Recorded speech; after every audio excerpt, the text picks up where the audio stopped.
If you've been told your iron or ferritin is low and you should take an iron supplement, this episode is for you. I see this often. Women taking iron, whether on their own or because a provider told them to, without anybody asking why iron is low in the first place, or if it is in fact low.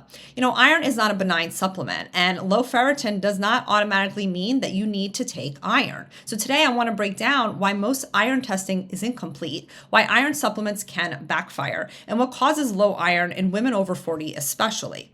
So let's start with the biggest issue.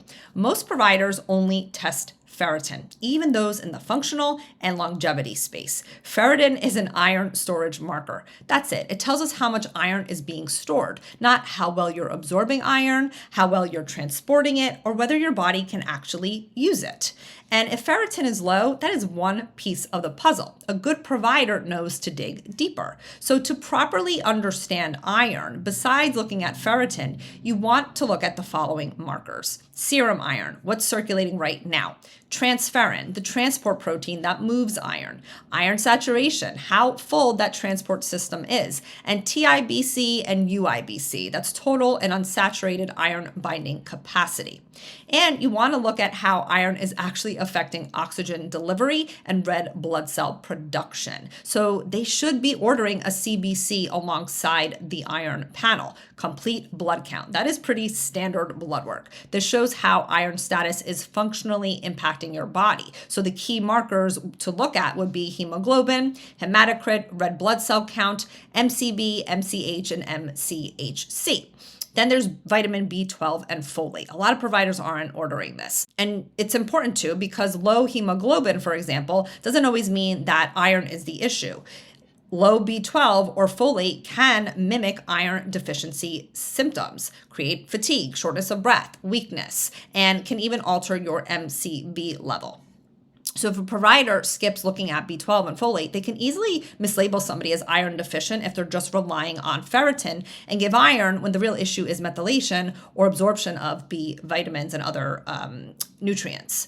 Then there's inflammatory markers that you may want to consider, like CRP, more specifically HSCRP, highly sensitive C-reactive protein, or even ESR, because inflammation can lower serum iron. It can actually falsely raise ferritin, and it can cause iron to be present but unavailable. Then, of course, you want to look at your thyroid. You've heard me say this a million times, especially for women over 40, because so many of us deal with a sluggish thyroid. And iron and thyroid are tightly linked. Low iron can impair T4 to T3 conversion. So we love to see a full thyroid panel on all our midlife ladies. And then the other thing to think about, and this is a little more advanced, and you probably won't get most providers to do this, but if you're lucky, they may look at copper and ceruloplasmin. So copper is required to mobilize iron, load iron onto transferrin, and prevents iron from getting trapped in tissues. And low copper can look like iron deficiency even when iron intake is adequate.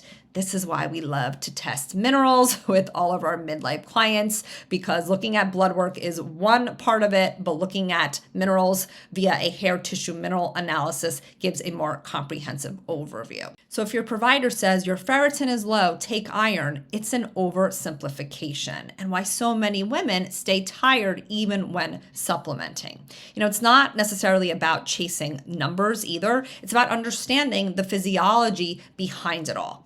The other thing to consider is that iron is a powerful oxidizer. So too much iron or taking iron when it's not needed can cause fatigue, constipation, nausea, gut issues, increased inflammation in the body, and oxidative stress or cell damage.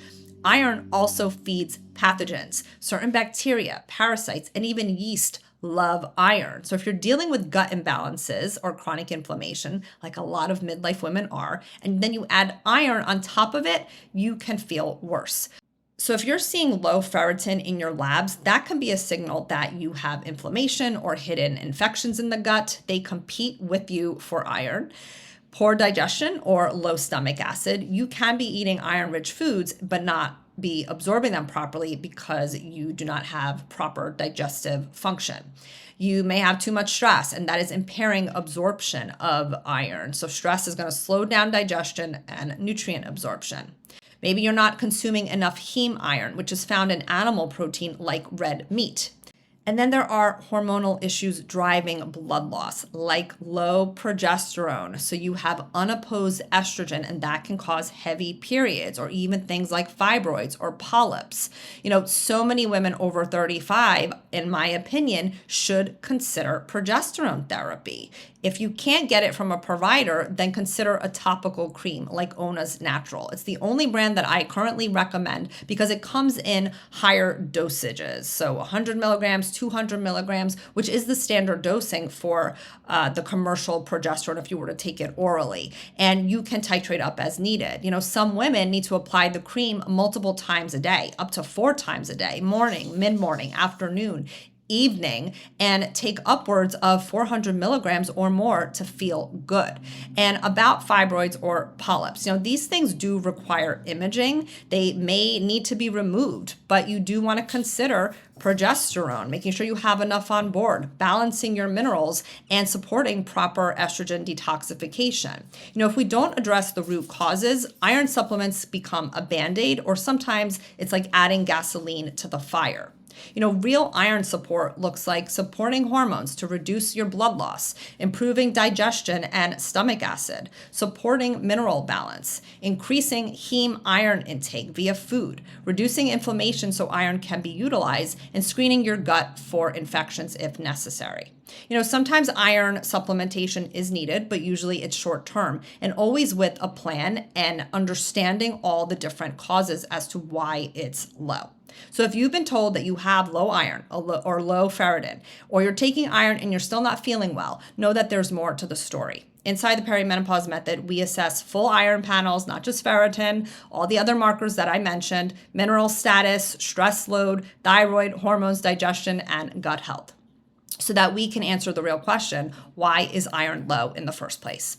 If this episode resonated, please share it with a friend and check out the link in the show notes to apply to work with us. Until next time.